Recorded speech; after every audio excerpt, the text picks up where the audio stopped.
Welcome back to Monster Rancher 3, everyone. In the last episode, we got Sora a cast, which sounds terrible, but it's actually boosted his stats in the correct way. And now, this week, this moment, in fact, we are going for the S class.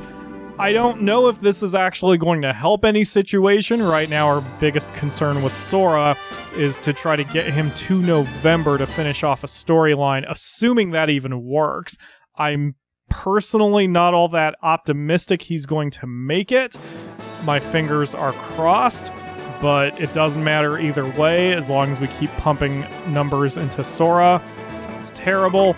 Then when he finally passes away, our third monster is going to probably destroy the competition. But one thing at a time, and I'm not looking forward to Sora leaving us regardless. Bo has basically no defense.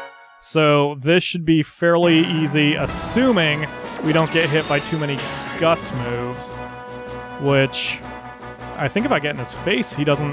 Yeah, all he's got is physical moves, and they do jack shit. So, yeah, one hit point. Let me answer. Ah, you wuss. Another one hit point. Okay, my turn again. Let's see how we do. Okay, now I'm a little worried. Not overly worried now, just a little concerned. A little concerned. That is a green attack. That might be a problem. Yeah, it's a little bit of a problem. Okay, well, if Sora could actually... Yeah, is that more than one? Was that damage more than one? Was it more than one? Is this one going to be more than one? I guess not. Since Sora can't freaking hit the broadside of a barn. Was that more than one? Was that more than one? Did I out damage you? Bo? Alright, well, good luck with your brain concussion. That is win number 52 and knockout number 26. I'm sure Bo will answer us eventually. He's fine.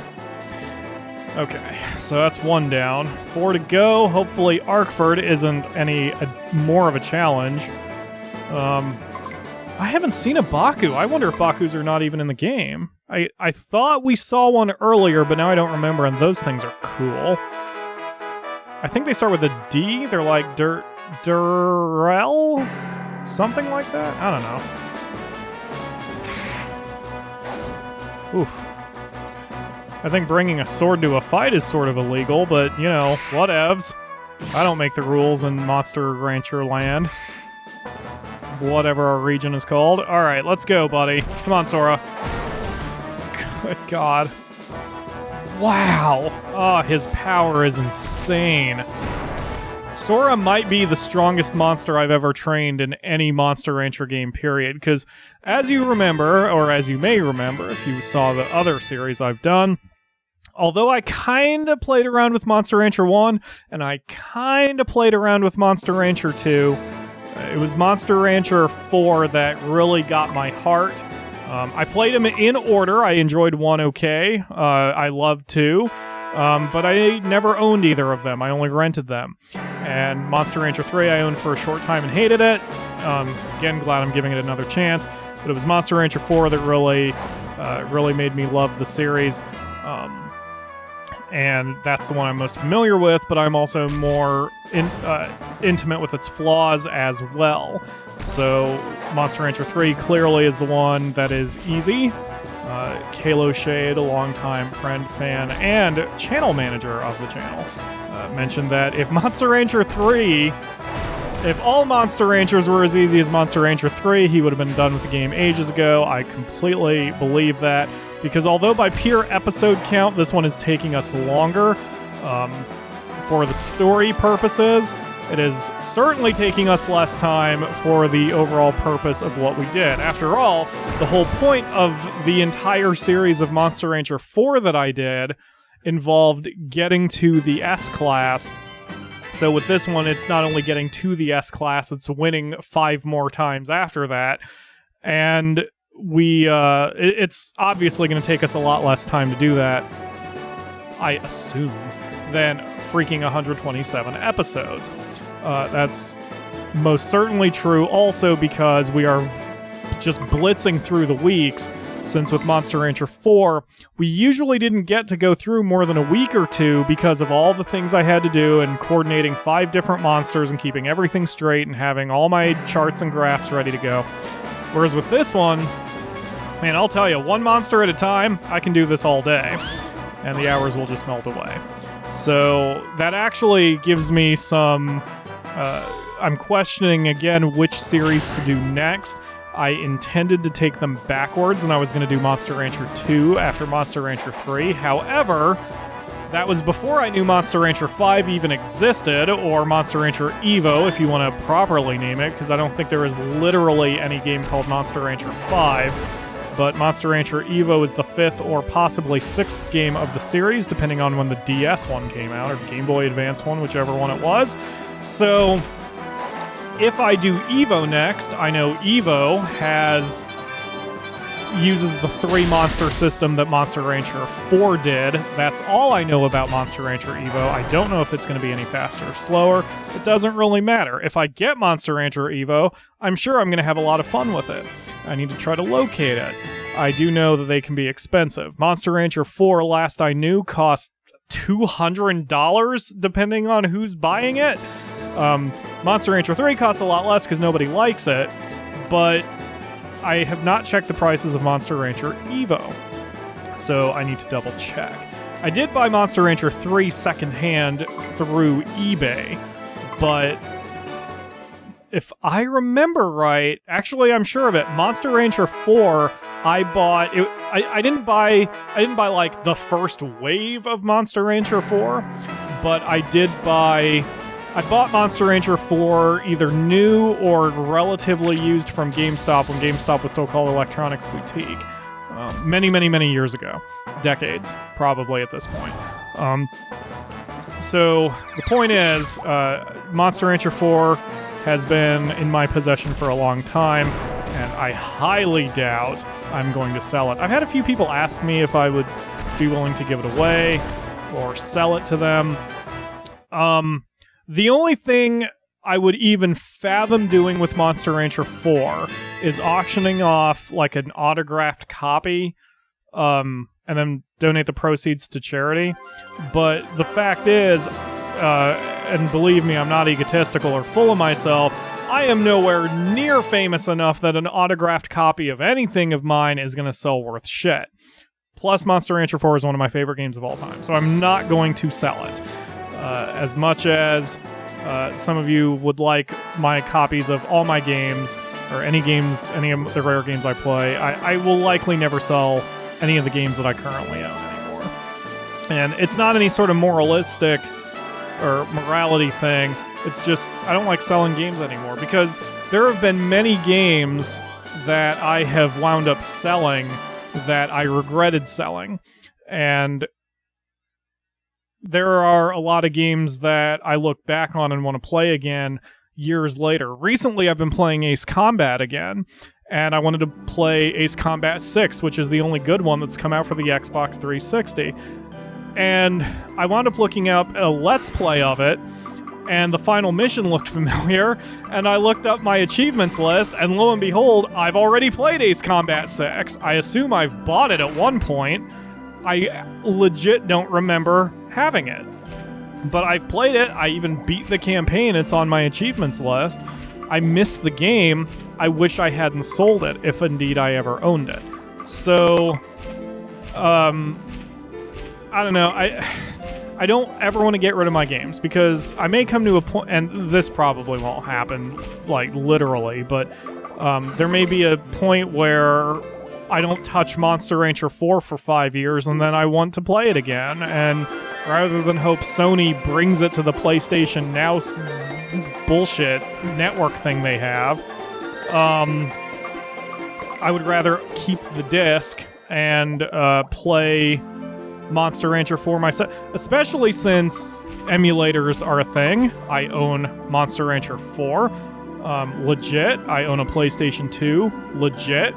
I need to dump the BIOS from my PlayStation 2, so I have a backup of it. But then I can play Monster Rancher 4 on my computer even when my PlayStation explodes from age. So I want to make sure I have those games, because I can't even tell you how many times I've sold games that I regret selling. There are exceptions. There are some games that I do not regret selling in the slightest. There are some games that I will probably eventually wind up selling just to get them out of here. For example, I have Shadow of Mordor, which I hated, and oh, there's something I can talk about. But anyway, I have Shadow of Mordor. I hate Shadow of Mordor.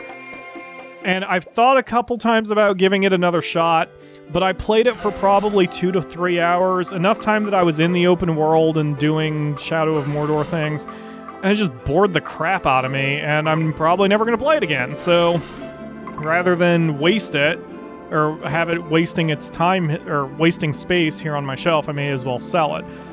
The reason I haven't sold it yet is what I was just talking about. Like, I'm not afraid, but I'm apprehensive that I'm going to sell Shadow of Mordor and then in 6 months want to play it, because I keep wanting to play it, but right before I install it, like, because of the way games work nowadays and that they require installs and crap, it's like, do I really want to take the time to delete some files off my PlayStation 4, install Shadow of Mordor, wait a day for it to install and patch, and then play a game that I'm not even really sure I like and didn't like in the first place when I played it the first time? Like, why? Why waste your time?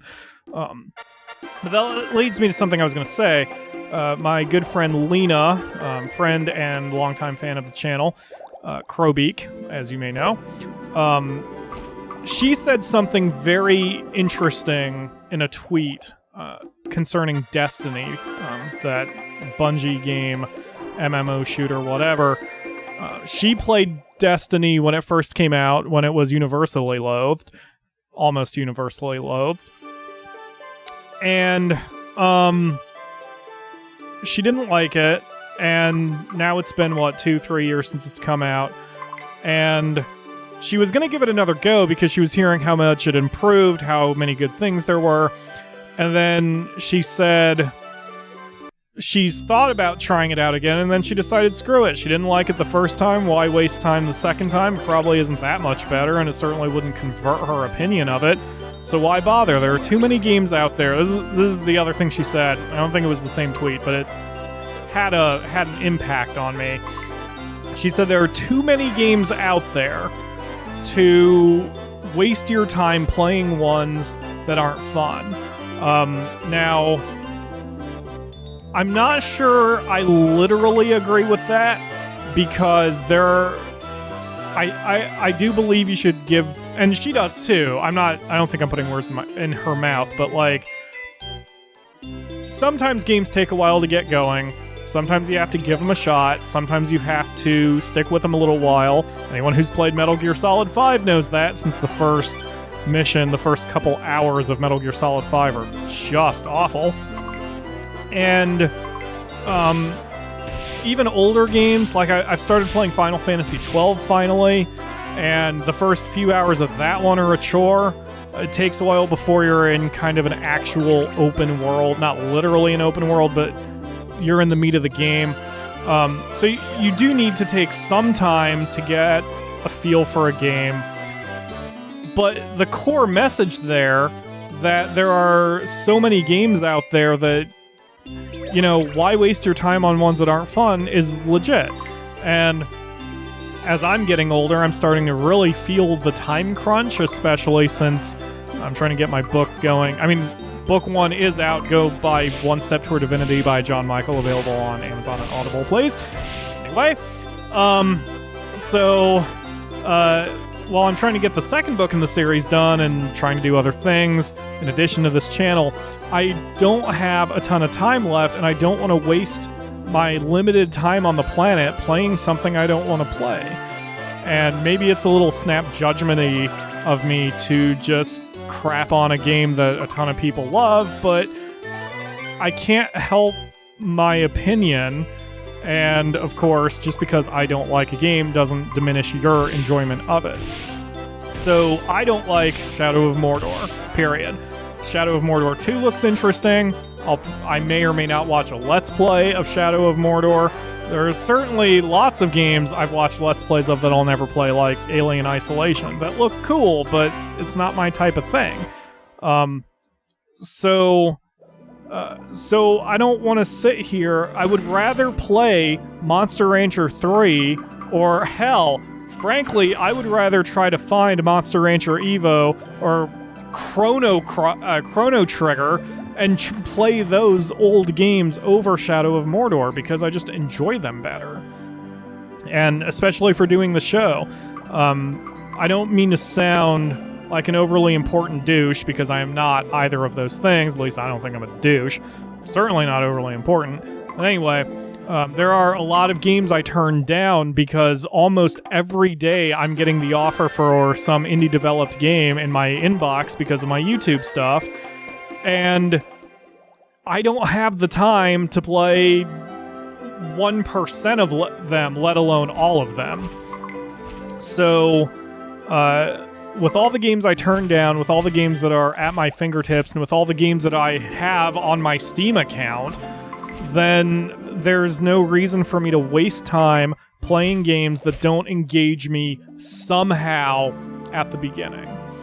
And it works both ways, because there are some games that are intriguing enough to me that I want to play even though I've heard bad things about them. There's a game I want to try called Grand Ages Medieval, which is basically a grand strategy. No, it's not a grand strategy. It's a strategy game, but it's more economy-based than combat-based. And the reviews aren't very good for it, especially because it says that it's very easy to... Once you understand what's going on, there's really no challenge. Basically, that is a cool-ass Naga. That is a very cool creature. Basically, the way, real quick, super long story short, although I've been going for a while anyway, the way Grand Ages Medieval works, you're supposed to create an item, trade it to your neighbors, get money, create more items, trade them to your neighbors, get money. Eventually, you use the money to either raise an army and destroy your neighbor, or use your money to buy out the neighbor, I think. Very oversimplified. Anyway, so apparently all the user reviews I'm seeing state that it's a little too easy in the game to make your own city self-sufficient, so you're making all the things you need all the time anyway, which therefore means you don't need to worry about your competition until you just raise a ton of money and then destroy them with a ton of troops. That said, even if that strategy is the one that works, even if the game doesn't have much replay value, even if the game is very predictable and has very little long-term life, it sounds intriguing enough to me that I want to play it. Right now, I think it's $30 on Steam. I would not pay $30 for it on Steam, but if it comes down to like $10, I'm going to pick it up. And even if it's crap, I'm willing to take the risk for $10 or even $20. I'm willing to take the risk and try it out. There's a few games on Steam like that. There are a few games that I want to give a shot. One of them is called Urban Planner? That doesn't sound right. It's basically this weird hybrid of a city builder and political simulator that a lot of the Steam users don't like. A lot of people are saying it's been abandoned, but that one also, if it comes down to about $10, I'd probably buy it and try it out. I don't care. Like, I want to give it a shot. So, I guess the short of it is, I don't have a whole hell of a lot of time left on the planet, so if I'm going to waste hours and hours of my life playing video games, I may as well play the ones I want to enjoy, not necessarily the ones I am quote-unquote supposed to enjoy or get good at or what the hell ever. The one that will probably earn me a whole bunch of people being upset at me is Breath of the Wild. I haven't played it yet. I want to Switch. I do want to try Breath of the Wild, but there are enough bad points to Breath of the Wild that I'm hesitant about buying it at full price. The weapon system of Breath of the Wild, where everything you pick up and breaks, I've seen that all over the reviews. I've read the debates. I know that it would drive me completely up a wall, and I wouldn't be enjoyable for me. I think the whole concept of weapon destruction is annoying. In fact, that's one thing I really loved about Skyrim, that your weapons and armor never broke. I don't even get the point in MMOs, although I guess it sort of kind of makes sense since it takes money out of the economy, which therefore makes money more valuable. But in single-player games, it drives me completely insane, and I hate it. I hate upkeep in RPGs. So, I don't know if I want to try Breath of the Wild. I don't know if I want to buy it at full price. I want it, and I want the Switch, but that's just avarice talking. That's less any games there that gets me excited. My old policy was I would not buy a system until there were 4 games that I wanted for it. And right now for the Switch, there's 1. I want the new Mario, but it's not out yet. And it's that and Zelda. And I don't care about anything else that's on the Switch. So, come on, get one more in. Please hit. Oh, please hit. There we go. Whew, pulled that out at the end, I think. So I would take the one on that? Barely. So yeah. So, and that especially applies to PC games with the bazillion that I get offered, and then the bazillion on the Steam store, and then the bazillion I want to still buy. Like, I want to get another soccer game that's on the very short list for what we're going to do on the channel. We will probably do another soccer game after Night in the Woods runs its course. So, anyway. So there are plenty of games to play, and every time I think about playing a game I dislike, Lena's tweet comes back to my mind, and I remember that life is too short to waste your time doing something you don't want to do, unless you have to do it. I mean, I'm not a hipster, I don't want to work, but I would rather work at Walmart or Kroger. It's a grocery store. Anyway, I would rather work a so-called low job than starve to death. You do what you gotta do. But for pleasure, I mean, why torture myself for pleasure? There's no reason for it. There's no upside to it. There's no benefit. It'd be one thing if I did it for the channel, but then it'd be for the channel. It wouldn't be for me. And if I'm playing a game for pleasure, it's by definition for me, so I may as well have pleasure from it. But Monster Rancher, I will say, gives me tons of pleasure, although shit's getting kind of real in this tournament, and I don't know if we're going to be able to pull it off. And if not, that's fine. Obviously, Sora is like right at the edge of maximum power. Oh, sweet. Good job. Sora's right at the edge of maximum power, so we'll switch him to defense after that, and that'll probably be it until he unfortunately passes from this planet. Because his other stats just don't matter. They are the opposite of Windlore. So regardless of how this match happens, we have won this tournament. We've clinched it, because no one else is going to get 4 wins except possibly Z-Soul if I lose to him, but he cannot beat me on knockouts. So we have won this tournament, and Sora will be an S-class by the time the tournament is over. Damn, that's a large amount of speed, but even less defense. Whopping 70 defense. Putting everything he's got into his dodge.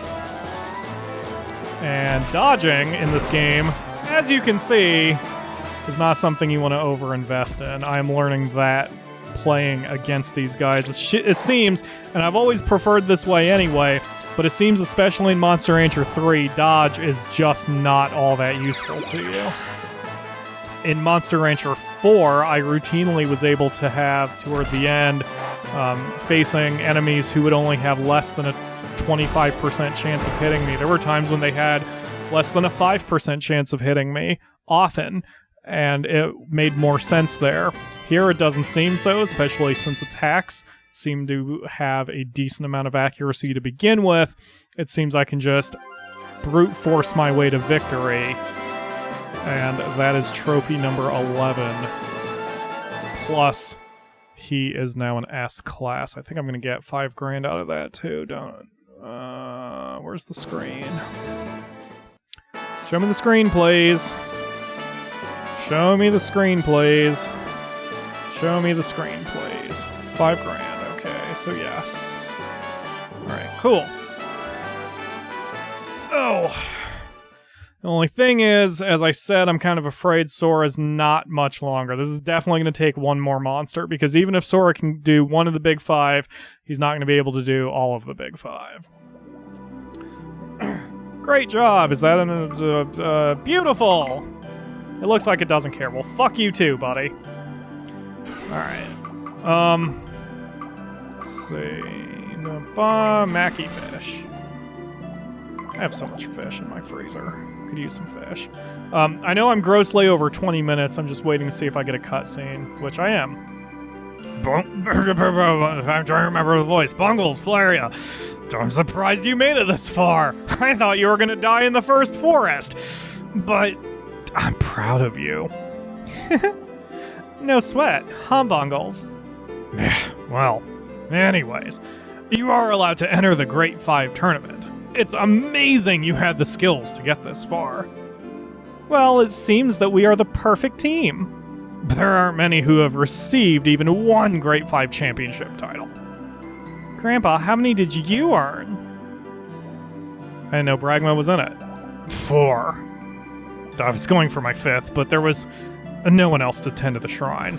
Excuses. So I had to retire early. Only Tochikins can work in the shrine. Oh, I didn't know that. Well then, until we win 5 times, you can't quit doing your job here in the shrine, Grandpa. I'd hate to retire early like you did. You fool! How long do you think that will take? Just focus on winning on 1 for now. Try your best and go for the title. Yes, sir! If we win the Great 5 title, we'll be among the greatest breeders in history. I'm so anxious, I just want to hurry up and win. But will I end up like Grandpa one of these days? Working all day in the shrine? I mean, it doesn't affect me either way, so I don't care. Let's check the battle chart real quick. Oh, okay. I assume that's one of the big 5. Yeah, okay, that makes sense. There's one of each. There's one in each area. Okay, so there's the Kalaragi Carnival, the Brillia Grand Prix, the Morks All-Stars, the Goat Big Tournament. Way to be creative with your names there, buddy. And the Takarama Heat Challenge, plus whatever the shit the Tochikin Festival S-Class would be. I mean, oh wait, no, we just did that. What the hell's wrong with me? Okay, yes, we just did this one. Okay, so there we go. I'm going to need to add another chart on my chart to make sure I keep track of which ones I've done and which ones I have not done, because good lord. But anyway, that'll be it for this long episode. I will be back again in 24 hours, if you're watching this on release day, for the next bit. Although if you're watching this from the playlist, it'll be like 10 seconds. Either way, thank you all very much for watching, and I will see you tomorrow for another episode.